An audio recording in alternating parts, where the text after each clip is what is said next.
Uma coisa muito comum é a gente acumular um quartinho da bagunça.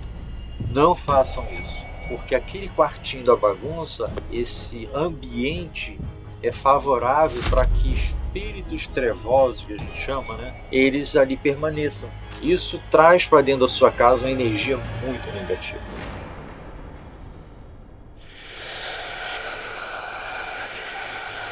Hello, stranger. Eu me chamo Fernando Drummond e estou aqui com meu amigo Luciano Abreu. Tudo bom, Luciano? Tudo bem, e você como está? Graças a Deus, tudo bem. Luciano, você é o primeiro kardecista que vem aqui ao canal Arquivo Estranho. E você se diz kardecista cristão, Isso. né? Como é que começou essa tua caminhada? A bem da verdade, a gente estava em casa, com uma amiga que incorporava a Mariazinha da Praia. E eu vi nascer um grupo espírita desde a demolição de uma antiga obra até surgir mesmo os alicerces da casa. E depois de pronta, eu vi aquela luzinha azul, uma cruz bonita lá no fundo, as pessoas de uniforme, camisa azul, e saia e calça branca, e perguntei a ela, o que é aquilo lá, Não tinha ainda nada, letreiro, nada indicando. Ela falou, meu tio, aquilo ali é uma casa muito boa e vocês vão fazer parte daquela casa. Eu falei assim, como assim? Eu não sei nem o que é. E ela já disse para mim que eu vou fazer parte. Então, um belo dia, eu e minha esposa resolvemos e fomos lá visitar a casa. Confesso que meio que tremendo de medo, O que eu vou ver ali? Mas fui bem acolhido. Recebi ali no momento uma explicação muito boa do que era a casa. O que me chamou muita atenção é que durante o estudo o dirigente falou assim, não fiquem naquilo que eu falei, busquem a verdade de vocês. Então eu falei, poxa, interessante que ele nunca disse assim, essa é a verdade pura, sigam dessa forma. Quando ele deixou aberto que sigam, estudem e busquem a verdade de vocês, eu me interessei um pouco mais sobre a doutrina espírita. E aí procurei alguns livros, praticamente o Nosso Lar é o primeiro livro que todo mundo indica, E a partir dali não parei mais. Continuei estudando, frequentando a casa como público. Minha esposa foi a primeira a ingressar como membro da casa. Logo em seguida, minha mãe também ingressou. E eu fui o último a ingressar. Até por causa de um sonho muito estranho que fez assim me tocar. Tá na hora de entrar para casa e se transformar em membro da casa. Então essa foi a minha iniciação praticamente dentro da doutrina espírita. Então, vamos falar da doutrina espírita. Segundo a doutrina espírita, quando a gente morre, o que acontece? A gente vai para onde? Céu, inferno? Como é que é isso? A bem da verdade eu sempre falo, não existe aquela coisa de ter um homem de barba branca, com um livrão aberto e falando assim, você foi bem ou você foi mal durante a sua vida, você vai para lá ou você vai para cá. Tudo é uma questão de consciência. Se você aqui teve uma vida totalmente atribulada, onde você não se cuidava espiritualmente, você com certeza vai para um local onde a sua consciência é que determina para onde você vai. Então, se você vai como um umbral, como todo mundo conhece, depois do filme Nosso Lar, o umbral ficou muito em evidência, você vai para um umbral, você vai para uma colônia, dependendo da sua condição espiritual. Então, se você procurou praticar boas ações, você não precisa estar dentro de nenhuma doutrina, mas você é uma pessoa consciente, ajuda os outros, coração puro, consciência limpa, automaticamente você vai para um local tipo Nosso Lar. Agora, se você leva uma vida muito atribulada, cheio de vícios, carregando mágoas no coração, a sua mente presa às coisas materiais, você pode ir para um ambiente como é o umbral, ou pode até mesmo ficar por aqui.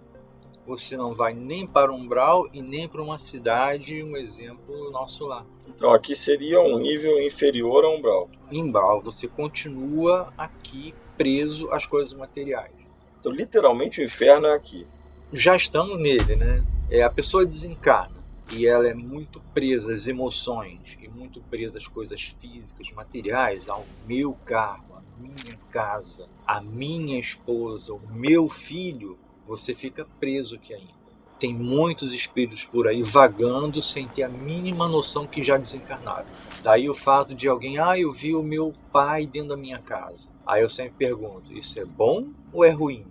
Pode ser bom, pois ele pode estar ali visitando e auxiliando vocês dentro da sua casa. Mas pode ser ruim, ele está preso à casa. Ainda não conseguiu alcançar um nível onde ele possa ir para um lugar bom. Então fica ali, chamando a atenção das pessoas que estão na casa, e ninguém me dá atenção, ninguém me ouve. A bem da verdade, ele não tem a mínima noção que já desencarnou. Então a questão céu e inferno é de acordo com a sua consciência. Então deixa eu te fazer uma pergunta, porque a gente é falho, o ser humano é falho. E direto ao nosso lado deve ser difícil pra caramba, porque, por exemplo, eu fumo, estou lutando contra a dependência do cigarro. Isso seria uma forma de suicídio pela doutrina espírita. Sim, involuntário. Involuntário. Mesmo que eu faça todo o bem do mundo, eu vou para umbral por conta do cigarro? Não, eu sempre digo assim, a doutrina espírita, ela não é uma receita de bolo, né? Todo mundo vai para determinado lugar. Você fez isso, você vai para lá. Não, tem as atenuantes. Você tem um vício, porém você tem um coração muito bom, você procura praticar o bem, você ajuda o próximo, sem a mínima intenção de que eu estou fazendo porque eu quero alcançar o céu, por exemplo. Não, o fumo é um problema que você carrega, a bebida muito mais. A espiritualidade enxerga toda a tua obra e não só o teu vício. Se é um vício, é uma coisa que você demora a largar. Tanto que na espiritualidade, se você precisar de um cigarro, eles vão arrumar um cigarro para você até que você consiga se ver livre daquilo. Se você bebe, quantos espíritos nós doutrinamos que o irmão diz assim, eu estou precisando de uma dose. Vem aqui, meu irmão, você vai ter sua dose. Aí ele é encaminhado, porque lá eles vão fazer um processo de desintoxicação. Então, desencarnou, não está tudo bem, tudo acabou. Existe todo um processo aí, por sinal, tem um livro que foi psicografado, onde fala justamente da questão da bebida. É um problema muito sério, o fumo é muito sério, porque se a pessoa não tem, como eu falei, são as atenuantes, a pessoa não tem nenhum vínculo com nenhuma doutrina, não pratica o bem, está sempre rancoroso, carrega a maldade no peito, além dele ir para um local não muito agradável, que é um umbral, ele ainda vai servir de instrumento para aqueles que têm o vício do fumo e estão lá no umbral. Ele vai ser sugado praticamente enquanto ele carrega com ele um éter do cigarro. Então a coisa é feia. Mas o fato de fumar não significa que você vai direto para lá, não. É o conjunto da obra, né? Graças a Deus tem as atenuantes. Ainda bem. Você fez o bem e você está fazendo alguma coisa errada. O que mais pesa? Aí nesse ponto, não se preocupe que não é um direto para um umbral, não. Não, eu faço essa pergunta não só por mim, pela nossa audiência também, porque não errar, não falhar, a falha é do ser humano, né? É do ser humano. Os irmãos espirituais sempre disseram, meus irmãos, vocês não são santos, vocês ainda vão errar muito. Só que consciente de que estão errando. Aí já é um outro peso, né? Errar com consciência é pior. Eu vou entrar na questão de psicografia.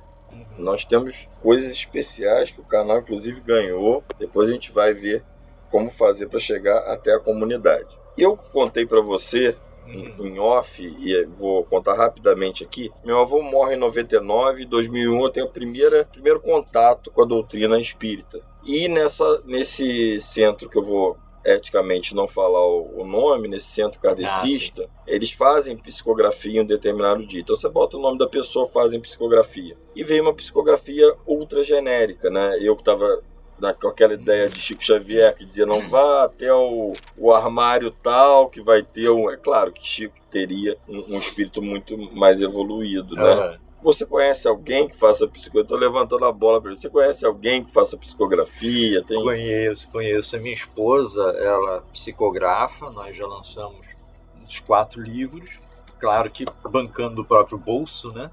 Como editores no Brasil, como escritores no Brasil, na verdade, né? É difícil. É interessante que ela começou a psicografar, ela trabalhava no hospital, ficou meio contrariada com uma decisão que estavam tomando a respeito de um paciente, aí ela foi para o refeitório. Aí chegou lá, pegou o caderninho de anotações dela, que ela anotava alguns itens lá do paciente, tudo mais, pressão. Aí do nada veio uma voz assim, ela foi escrevendo. No final ela viu, gente, A ligação, então, é de lá para cá, né? É de não lá pra é cá. ela querendo que vá lá. Não. Aí do nada ela falou assim, gente, que isso? Quando ela chegou em casa assim, você acha que eu psicografei? Eu falei assim, com certeza. Eu estava acabando de ler um livro onde falava que a psicografia é um processo, né? Você pega um papel, caneta, faz uma oração, se vê alguma mensagem, ótimo, escreve e vê o conteúdo. Mais importante na psicografia, o conteúdo. Temos que tomar cuidado. Aí a partir dali, nós preparamos todo um ambiente através de oração, papel, caneta e ela começou a psicografar. Daí, E isso resultou nesses livros. mensagens de amor, né? Isso, que são 12. São 12. Nós vamos lançar uma série de livros pequenos, com poucas mensagens, por orientação dos irmãos. Já estão convidados para vir aqui lançar. Para poder pegar a mensagem do dia a dia e confortar, de certa forma, as pessoas. Esse primeiro livrinho, então, esse daqui. Tem uma professora que ela falou o seguinte, ela pegou uma turma dos excluídos, né? Os piores alunos da escola deram para ela e formaram uma turma. Aí ela resolveu ler uma mensagem. Tudo bem, leu a segunda. Na terceira aula, o pessoal, tia, não vai ter mais mensagem do caderninho azul, não? Quer dizer, a turma ficou até, de certa forma, mais tranquila e ela pôde desenvolver alguma coisa com as crianças. Que legal, que legal. Muito bom. E esse livro aqui, Minha Ressurreição? Esse livro foi a história de um irmão Lucas. Ele morreu vítima do alcoolismo, muito jovem ainda. André Luiz parece que passou 8 anos no umbral. Ele passou 20 e poucos anos no umbral. E só para pegar esse gancho, os anos no umbral não são ao mesmo tempo da gente. Não. Pode ser muito maiores. Muito maior. Eles passaram 28 anos do nosso tempo. Mas com certeza o Ele tempo passou é bem 28 anos no umbral. O livro é fantástico. Teve uma irmã que começou a ler e falou assim, eu estou lendo um livro de terror. Eu falei assim, não, isso é o sofrimento que ele passou. Esse daí. Por sinal, esse irmão Lucas, né, que passou essa história pra gente, há um mês atrás ele esteve lá em casa se despedindo da gente porque precisou reencarnar. Eu acho que eu nunca chorei assim por um ente querido como eu chorei pelo fato de saber que ele estava reencarnando. E como ele chega para se despedir? A minha esposa ela já não está mais psicografando na caneta, vamos dizer assim, né, por causa da artrite, então ela recebe a mensagem, foi pro computador, então ele se posiciona do lado dela e vai conversando com ela mentalmente. Daí ela foi digitando e no final ele falou que estava ali só para se despedir porque ele iria reencarnar. Então o processo é uma despedida, né? É uma nova morte, entre aspas. Né? E a gente sabe que não vai mais tê-lo ali no nosso dia a dia, a não ser em sonho, né? Mas a história é interessante porque ele chega ao ponto de se transformar quase num ovoide e ele é resgatado pela irmã Celina, que é como? Um ovoide. O que é ovoide? Ele vai perdendo a forma física que nós temos, né? Ele vai perdendo toda a configuração humana até se transformar num ovo mesmo. É como se fosse uma bola. E essas grandes pessoas que fazem muito mal, por exemplo, eu não vou citar nomes por causa do YouTube, mas que provocam holocausto, esse tipo de coisa, eles devem ficar uma eternidade no... Existem pessoas que, tipo assim, você pega uma pessoa de alta periculosidade. Ele, a bem da verdade, está sendo aguardado na espiritualidade por aquela galera do campo negro, vamos dizer assim, né? A gente pode considerar os trabalhadores, a gente fala não trabalhadores do Cristo, eles já ficam aguardando a chegada dele. Só que a espiritualidade o que faz? Ela blinda e faz o reencarne compulsório. Ele não tem tempo nem de perceber que desencarnou. Desencarnou, ele já se encarrega de reencarná-lo imediatamente, para nem aqueles que estavam aguardando a chegada dele tenham conhecimento de onde ele está. Então, se o serial killer, por exemplo, morre, ele pode ser um novo bebê e tal, nem se lembrar do... Nem se lembra, e a espiritualidade procura reencarnar num ambiente onde ele não vai ver violência, porque ele traz, de certa forma, um pouco ainda da lembrança do que ele foi. A gente tem um véu de esquecimento, mas o véu de esquecimento não tira de você aquela coisa que você teve na encarnação passada. Tem pessoas que adoram medicina. Por que adoram medicina, mas não são médicos? Porque na encarnação passada foram médicos. Então a gente traz ainda um pouco daquilo que nós fomos na encarnação passada. Então essas pessoas más que provocam determinados holocaustos, ou reencarnam de imediato num ambiente onde ele não vai ter mais essa opção de provocar tudo aquilo, ou ele já é levado para um outro planeta onde ele vai habitar um mundo praticamente primitivo. Então peraí que a gente chega aqui, né, em um ponto que o professor Viaro, se estivesse aqui, traria. Então, há também o reencarne em outros planetas.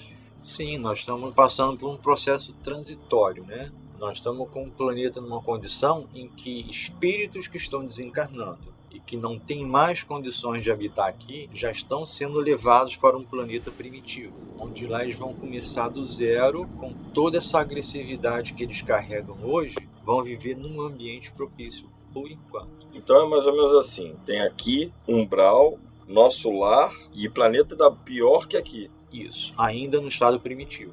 E para lá não vão só eles, não. Vão espíritos voluntários, porque Deus não vai pegar e jogar todos eles num planeta e não vai ter ninguém para orientá-los. Então, espíritos evoluídos vão para lá também, que aí eles vão começar a ter toda uma orientação para sair daquela condição e chegar no mínimo à condição que nós estamos hoje. É um trabalho fantástico da espiritualidade. E deixa eu te perguntar, fobias e medo, a gente também traz de outras encarnações também, porque, claro, se você é picado por uma aranha, você vai ter medo de uma aranha, mas ou por um cachorro, enfim, mas medos inexplicáveis, assim, que não tem uma ligação. Sim, trazemos, porque da mesma forma que você traz um pouco daquilo que você foi, se você foi médico, se você foi um assistente, foi um bombeiro, aquilo que você fez em vidas passadas, alguma coisa você traz. Da mesma forma, as fobias e os medos também. Teve um caso interessante que minha esposa sonhou com um rapaz que é nosso conhecido, que ela trata como filho até, e na época ele era uma criancinha. Aí ela foi e sonhei com fulano, e que ele era um soldado e eu era enfermeira, e estava cuidando dele, que ele estava com um ferimento enorme na barriga. Aí, no dia seguinte, fomos à reunião espírita e falamos com a mãe dele. Poxa, sonhamos com ele, ele tinha levado um tiro na barriga.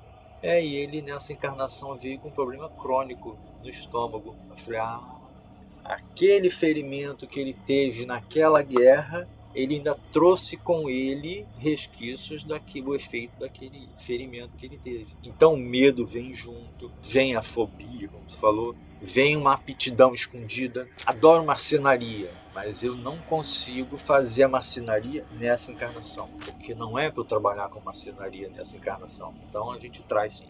E tem um outro livro, que é Uma Escolha Feliz. Sim. Qual é a história desse outro livro? É a história da irmã Jaqueline, a irmã espiritual, onde com 15 anos ela desencarnou vítima de câncer. Ela desencarnou, por sinal, aqui no INCA, né? E então ela conta como foi a passagem dela, porque a gente sabe que o espírito, quando sofre muito pelo câncer, a gente fala assim, nossa, que coisa dolorosa. Mas foi um processo tão simples o desencarne dela, que quando ela percebeu que já estava desencarnada, ela já estava conversando com a avó dela do outro lado. Até que ela disse, peraí, eu não tenho mais agulhas, eu não tenho mais aqueles medicamentos pesados que são terríveis, os médicos são outros, então eu morri? Aí a avó dela, sim, você já morreu. Então é um processo transitório assim, do desencarne, né, do corpo físico para o mundo espiritual, que ela praticamente não percebeu. Só mesmo a diferença de que quer dizer que eu não uso mais esse medicamento, eu não tenho mais agulhas, então eu já desencarnei ela assim. Que fantástico isso, né? E ela conta a história interessante, que é o efeito que causa quando você se prende muito a um filho ou uma filha. Que o sofrimento da mãe aqui atrapalha o desenvolvimento espiritual dela lá do outro lado. E ela também, de certa forma, com a saudade da mãe, atrapalhava o desenvolvimento da mãe. Então é uma coisa que ainda fica. E é bom que a gente faça o seguinte, é triste a partida de um ente querido? Mas que a gente faça um luto até determinado ponto. Ficar o tempo todo, poxa, se minha mãe estivesse aqui, eu ainda sinto muita falta. O quarto de fulano tá ali intacto. Não, desfaz aquilo, a pessoa não tá mais ali. O máximo que você pode fazer é prender o espírito daquele seu ente querido naquele ambiente. Isso é ruim, porque ele não consegue desenvolver. Ao invés de prender o seu ente querido naquele ambiente, curta, compartilhe, comente, mande perguntas, enfim. se torne membro e fortaleça o arquivo estranho. Tem uma questão que é muito séria, eu acho que para mim e para grande parte das pessoas que vão nos assistir. Por que são duas perguntas, mas eu vou fazer primeiro a pergunta, já que a gente está falando de desencarne. Por que pessoas boas, que às vezes nunca fizeram mal a ninguém, falo uma avó minha, assim, nunca fez um mal a ninguém, sofre tanto para partir? Né, aqui no plano terreno que eu estou falando, sofre tanto e aí enfim parte. Teve um livro que eu ganhei de presente e eu fiz até uma palestra sobre câncer, né? Onde o irmão fala assim: o câncer é um tratamento de beleza para o espírito. Então, quando nós sofremos muito no corpo físico, nós estamos expurgando muita coisa ruim. Que o corpo físico, ele é justamente um instrumento que a gente tem para poder pagar as dívidas que nós temos e tudo aquilo que nós trazemos de vidas passadas que estão no nosso espírito, nós jogamos para o corpo físico. E aí sim, você praticamente, como o irmão falou, é um tratamento de beleza para o espírito.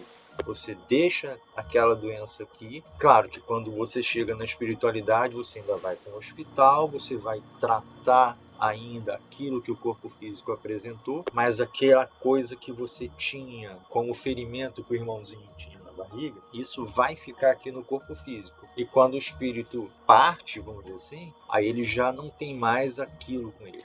É uma coisa muito mais suave, tratável no mundo espiritual, e a partir dali você já não sofre mais. Então, quando a gente fala assim, o corpo sofre para que o espírito, vamos dizer, fique limpo. Pegando esse gancho, desencarne coletivo ou karma coletivo, pandemia de Covid-19, por que morrem tantas pessoas num acidente aéreo, por exemplo? Era o destino delas? Elas fizeram alguma coisa, são espíritos que fizeram algumas coisas erradas juntos e tal? A gente tem como muito comentado, né, a questão do círculo de Niterói. A espiritualidade conta o seguinte: todos aqueles que estavam dentro daquele círculo de Niterói, de certa forma, eram pessoas que participavam na época do Coliseu daqueles espetáculos maravilhosos, né? Onde o ápice do negócio foi madeiras pontiagudas, fogo e leão. E pegaram o povo ali, o cristão, colocaram ali dentro e pronto. E quem estava na plateia se divertiu muito com aquele espetáculo. Ora, se você se diverte com o espetáculo, se você proporciona o espetáculo, você adquire uma dívida. Então a espiritualidade conseguiu reunir naquele circo todos aqueles que fizeram parte daquele ato, e aí sim, tiveram fogo, madeira e leões ali soltos a completar o quadro vivido há muitos mil anos atrás. A gente vai contar essa história do circo aqui no canal, que é uma história muito profunda, né? Sim. Que marcou muito Niterói. E tem aqueles casos do desencarne coletivo justamente porque são pessoas que, de uma forma, fizeram todo um trabalho, que o pessoal chama de pecado, né? A bem da verdade, eles fizeram algo coletivamente e precisavam desencarnar também de maneira coletiva. Então, um avião que cai, um incêndio num determinado ambiente, diversas formas. Aquele tsunami, 230 e poucas mil pessoas desencarnaram de uma vez só. Por que tanta gente de uma só vez? Tem realmente a questão do coletivo. Mas isso a espiritualidade revela depois, né? Sim. Não é agora que a gente vai saber por que tanta gente morreu na pandemia. O incêndio do circo tem mais de 50 anos. A questão da pandemia, boa parte dos irmãos que desencarnaram vítima da pandemia já tinham na sua carta de vida, né, que quando nós reencarnamos, nós sabemos exatamente o tipo de vida que vamos levar e a maneira como vamos desencarnar. Mas também pode ser mudado de acordo com o teu comportamento aqui. Tá? Isso aí é explicado. A pandemia era para durar um determinado tempo. As pessoas que iam desencarnar já tinham ciência que iriam desencarnar vítima da pandemia. Porém, outras pessoas desencarnaram em função do tipo de comportamento. Um principal comportamento é o egoísmo. Então, poxa, eu sou jovem, eu não posso ir à rua participar de uma rave porque o meu avô corre o risco de desencarnar. Peraí, pô, vou curtir. Aí ele ia para a rua, pegava lá a Covid, trazia para o avô, para a avó, porém ele também sofria. Então esse sentimento de egoísmo e todos os outros que foram surgindo aumentou o período da pandemia e outras pessoas que não eram para desencarnar na pandemia acabaram desencarnando. Por culpa dos atos impensados. Deixa eu te fazer uma outra pergunta. A gente falou de desencarne. Vamos agora fazer o inverso. Como explicar para uma mãe, né, que às vezes é uma pessoa muito boa, às vezes não, mas às vezes é uma pessoa muito boa, um pai, que nasce com um filho doente? Eu sei, mas eu quero que você explique para a nossa audiência. Bem, a questão da doença. Eu fiz uma palestra sobre câncer. A gente sabe o porquê do câncer desenvolver. Tem a parte espiritual e tem a parte do karma, né? Ele já vem com aquilo pré-determinado, vai ter câncer. Mas por que uma criança nasce com câncer? Ou nasce com uma deficiência? Uma deficiência. Ora, o irmão que nasce com uma criança com câncer, ela pode ser voluntária, porque você tem uma família e a família não se conversa. A família precisa desenvolver o amor entre elas, saber o que é um sentimento. Daí um irmão se voluntaria e fala assim, vou para aquela família, vou ter o câncer, que o câncer vai unir todos. Então, uma pessoa que nunca olhou para uma outra vítima de câncer, ela começa a vivenciar o ambiente do câncer. Aí, de repente, ela desenvolve até um programa para ajudar pessoas vítimas de câncer. Ela vai se solidarizar com pessoas que adquiriram câncer. Então, ela faz brotar dentro dela o amor. Era o objetivo dessa criança nascer com câncer. Agora, nasce uma pessoa deficiente, nasce uma pessoa com problema mental. Tudo isso é referente à vida passada. Se na encarnação passada eu utilizei, por sinal é um exemplo do meu irmão, seu Moraes, ele sempre contava essa história. Ele provocou muita discórdia, ele levou um amigo dele a um problema muito sério. E ele utilizou o braço para isso. Então estava previsto para ele perder um braço. Mas como ele estava envolvido num processo onde estava ajudando muita gente, tiraram só o dedinho dele. E avisaram, era para você perder o braço, mas tiramos o dedinho para você não se esquecer do seu compromisso. Daí, viveu 96 anos. Da mesma forma, nascem crianças deficientes porque fizeram mau uso do braço, fizeram mau uso da perna. Tem 2 irmãos que matavam seus inimigos a chute. Então, um determinado período da vida, perderam as pernas. Mas isso tudo já vem programado pela espiritualidade. É algo que nós achamos assim assustador. Poxa, uma criancinha ter esse tipo de coisa, vem com essa doença, mas tudo está na carta de vida. Nada é por acaso. Tudo tem seu objetivo. O acaso não existe, né? Acaso não existe. Então vamos voltar um pouco lá atrás. Você começa a trabalhar, né? A gente chama de trabalhar, né? E é um trabalho mesmo, né? A doutrinação, enfim. E aí você me contava que na federação também tem trabalho de Umbanda. Sim, sim. Mas lembrando, só um recorte para quem está nos assistindo e não sabe. A Umbanda é a única religião genuinamente brasileira, sim, que ocorre através de Zélio de Moraes, porque ele recebe, e aí eu só vou contar no canal a história da Umbanda, mas ele recebe o espírito de um caboclo das 7 Cruzilhadas, e ele é praticamente defenestrado do centro espírita que ele frequentava, e aí ele abre um terreiro, uma casa de Umbanda. Como é que é isso hoje, em 2024, né? Como é que você vê isso e como é que funciona isso? Os espíritos de caboclos e pretos e pretas velhas são menos evoluídos? Não, muito pelo contrário.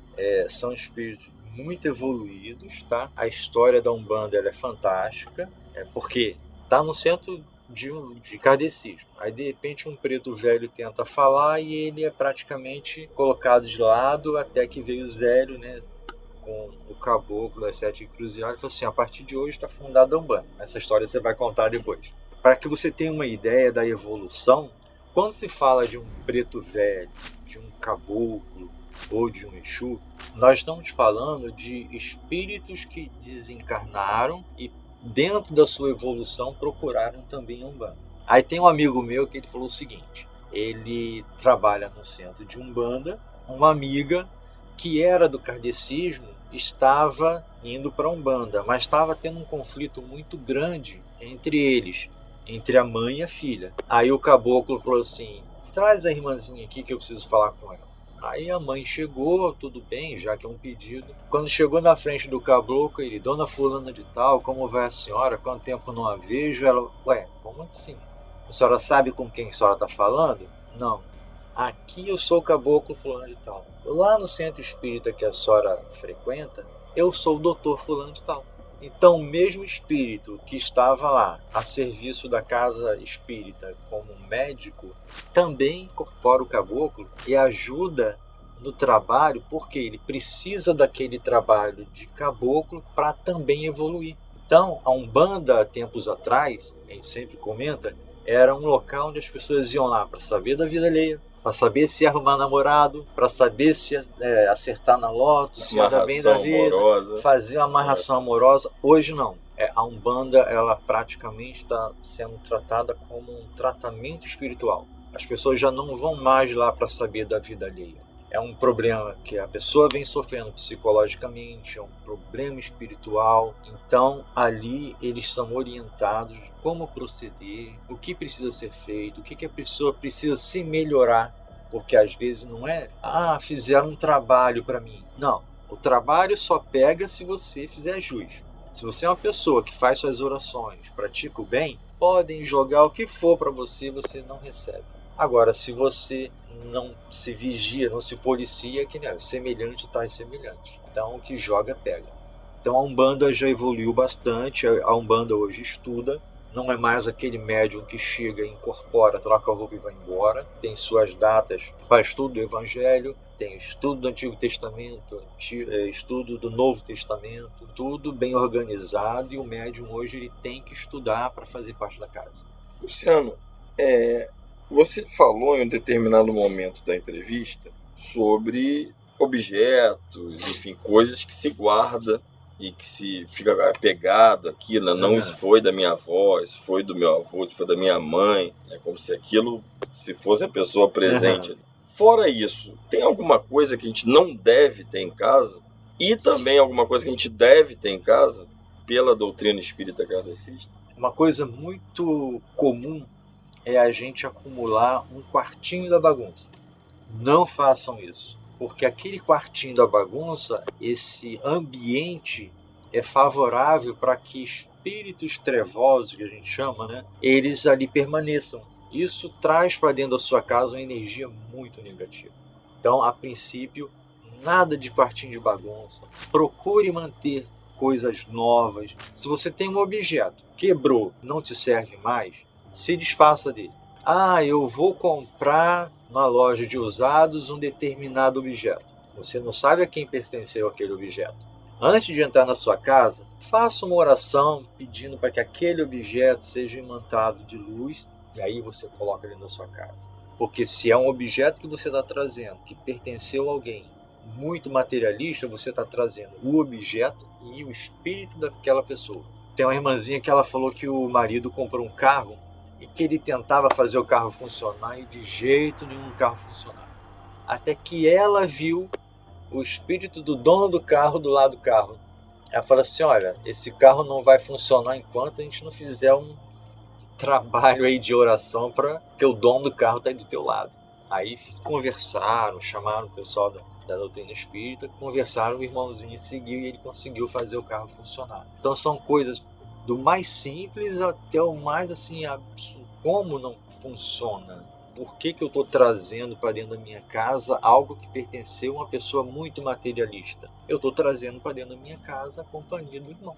Ganhamos uma máquina de costura e a irmãzinha ficou ciente de que era para um bom trabalho. Ela falou: tudo bem, pode levar.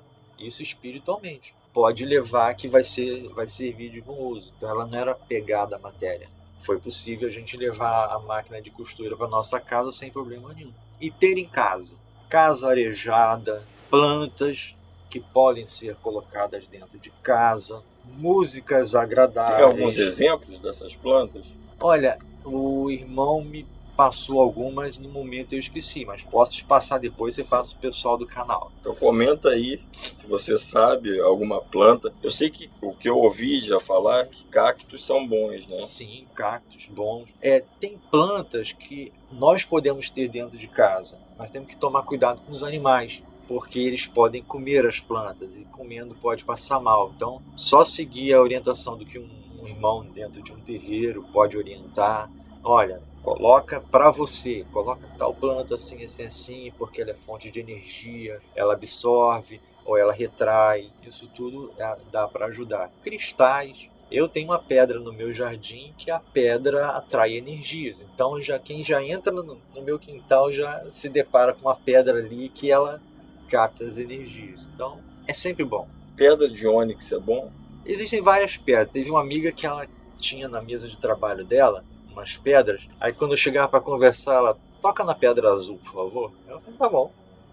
De alguma forma ela estava vendo alguma coisa e eu precisava tocar na pedra azul. Né? Toca na preta agora, por favor. São coisas que a gente deve buscar, estudar. Eu sempre digo, estudem. A melhor coisa é estudar. Que aí você não fica naquilo que falaram. Claro que você tem que ter um cuidado muito grande de quem é o autor, tá? E o conteúdo que tem ali. Porque pode ser que você pegue um livro onde as coisas não estão sendo muito bem explicadas e você vai acabar fazendo a coisa errada. Então, muito critério naquilo que você vai ler. Tá mais na internet, né? Que todo mundo é especialista em tudo, né? Muito, muito, muito, muito. Teve um livro que eu li e a minha esposa leu e o irmão espiritual falou assim, joga fora. Porque contava a história do Conde Drácula, que existiu, né? Então, ela já estava lendo e, de certa maneira, absorvendo um pouco daquilo e atrapalhando espiritualmente. Você joga fora. Por isso que a gente tem que ter cuidado com o que lê. Interessante. Então, o livro pode influenciar na nossa própria energia. Sim, porque você, quando lê, você mentaliza. Você forma dentro do seu campo astral aquilo que você está lendo. Você projeta. Aí o irmão joga fora. Ela pegou uma caçamba de lixo que estava numa obra lá e jogou o livro novinho fora. Então filme também pode seguir essa.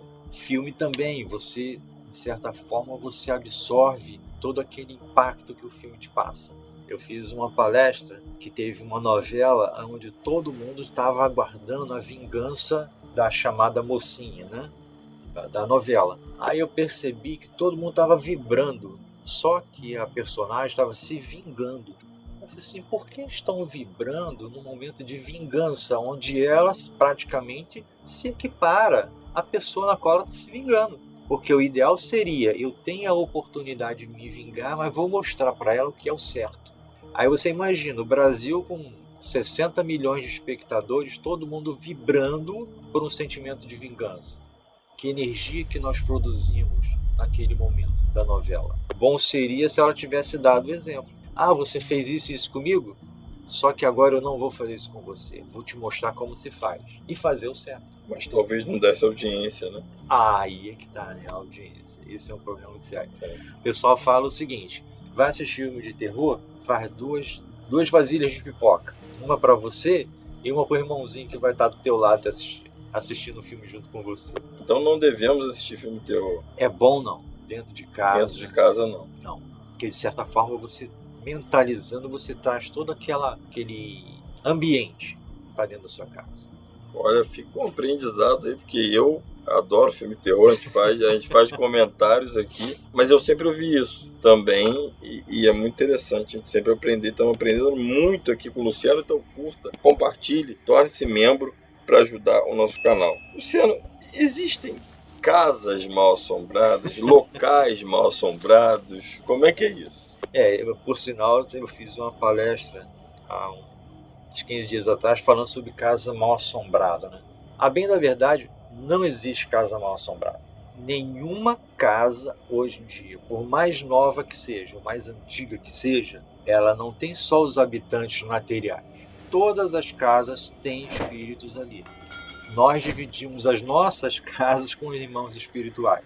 Agora, que tipo de irmão espiritual que está habitando a nossa casa? Se nós levamos uma vida regrada, tudo direitinho, nós vamos ter boas companhias. Irmãos espirituais afins, onde você começa um estudo de um livro, eles estão presentes, você faz uma oração, eles estão presentes, mas tem aqueles irmãos que levam uma vida não muito regrada. Então tem o hábito, tem o vício da bebida, o vício do fumo, briga constante dentro de casa, briga na rua. Daí a afinidade dos irmãos que ele traz. São daqueles irmãos trevosos. Daí você transforma a sua casa no verdadeiro inferno. Começam as discussões do nada, as pessoas não se entendem, o ambiente fica pesado, acontecem separações, objetos começam a se movimentar. Por que esses objetos se movimentam? Porque quando você começa a discutir, você gera uma energia que é propícia para que eles possam mover objetos. Se você não fizer nada disso, você não vai ter objetos movendo dentro da sua casa. Aí o pessoal fala, eu escutei barulho de corrente. Alguém ali está fornecendo matéria para que ele possa ter como mover o objeto. Então não existe casa mal assombrada, existem casas onde espíritos afins moram. Se você produz uma energia pesada, você vai ter companhias pesadas. Se você tem um ambiente tranquilo, arejado, favorável, espíritos bons. Tem até uma história para contar. Estávamos em casa comentando sobre uma determinada pessoa. Eu só não falo o nome porque... Claro. Então, essa pessoa tinha um comportamento um tanto difícil.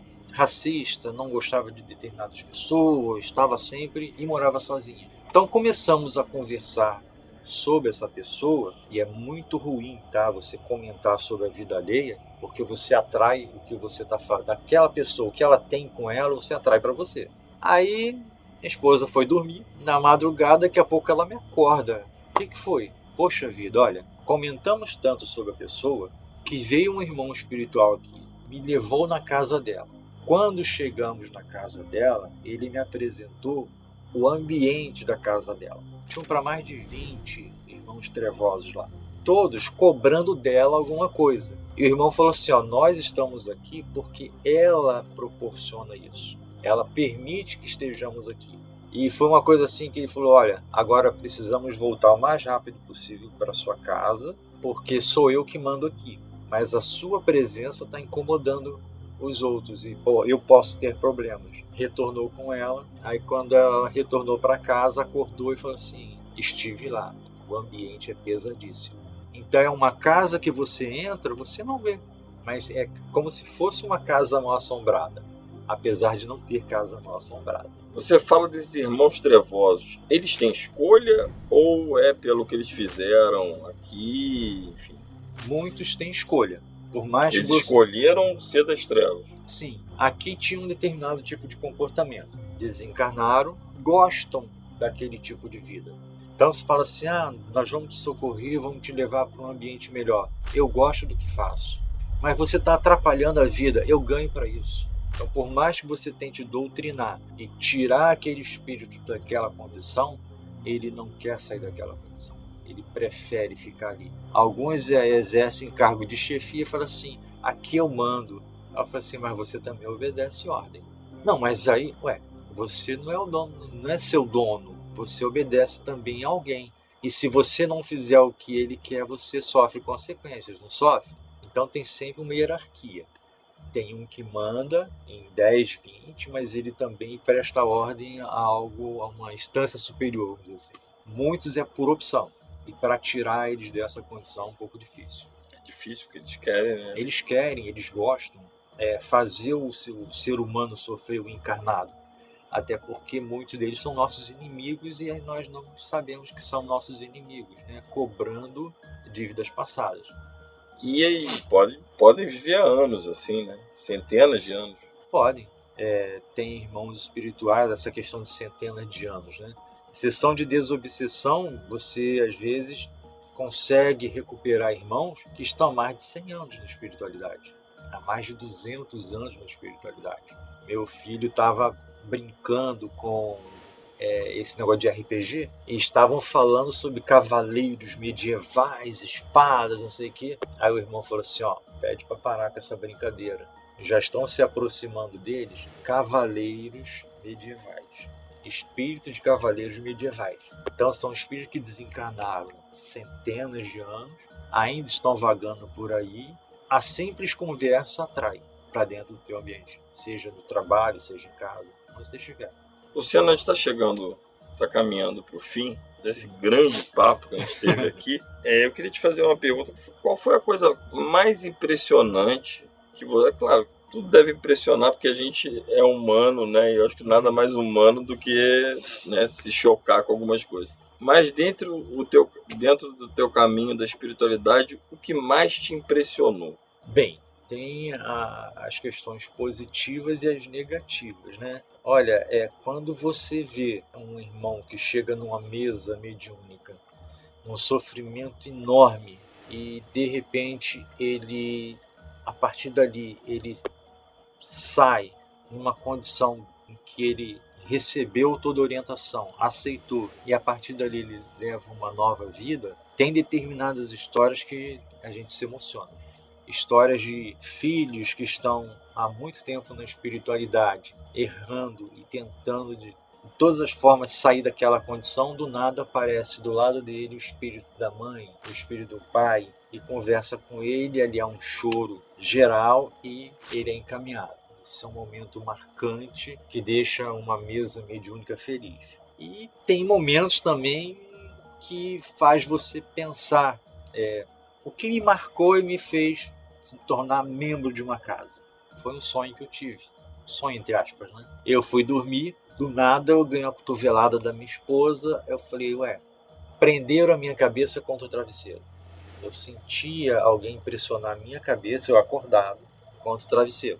Eu falei assim, vou fazer uma precezinha e quem está me segurando vai embora. Aí fiz a prece, tentei levantar, não consegui. Eu falei, o negócio é sério aqui pro meu lado. Tentei na segunda vez, nada. Aí falei assim, bem, já que eu não consigo levantar, vou virar a cabeça pro lado. No que eu virei pro lado, eu vi o meu filho deitado e por trás dele um espectro preto. E eu tentava falar, mas não falava, eu balbuciava. Eu falei, estou te vendo.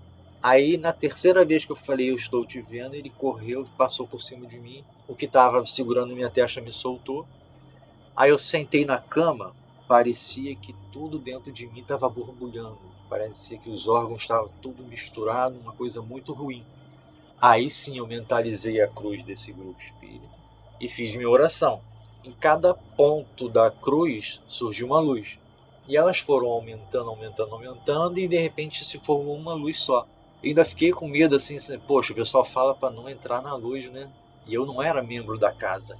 Aí eu entrei nessa luz no Porque a luz seria a morte. A morte, pensei, vou morrer. Você naquele ambiente falou, eu vou morrer. Chegou a minha hora. Chegou a minha hora. Aí eu entrei nessa luz, quando eu cheguei do outro lado, eu estava sentado numa maca, com 5 irmãos à minha volta, todos eles de branco. Eu percebi que eles aplicavam uma energia em mim e eu voltei. No que eu voltei, eu estava totalmente recuperado. Aí eu falei, caramba, o que aconteceu? Aí acordei minha esposa, expliquei. Eu falei, foi difícil, aquilo ali me deixou impressionado.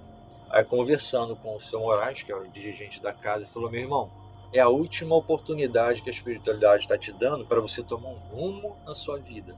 Não necessariamente no espiritismo. Você pode ir para Umbanda, Quimbanda, Candomblé, Igreja Católica, Evangélica, mas você precisa de um direcionamento espiritual. Eu falei, seu Moraes, se eu estou aqui há 5 anos como membro entre aspas, né, como frequentador assíduo, colaborando com a casa, para que eu vou? Aí a partir desse momento é que eu fiz parte como membro da casa, e daí para lá nunca mais saí. Ou seja, você aprendeu com a dor, né? Com a dor. E nós aprendemos com amor, com Luciano Abreu. Muito obrigado, meu irmão. Eu que agradeço a oportunidade. Espero que você volte em breve. Essa comunidade, tenho certeza que vai adorar essa entrevista. Sempre que pedir, estaria à disposição. Obrigado mesmo. Eu que agradeço. Gente, até o próximo programa. Valeu.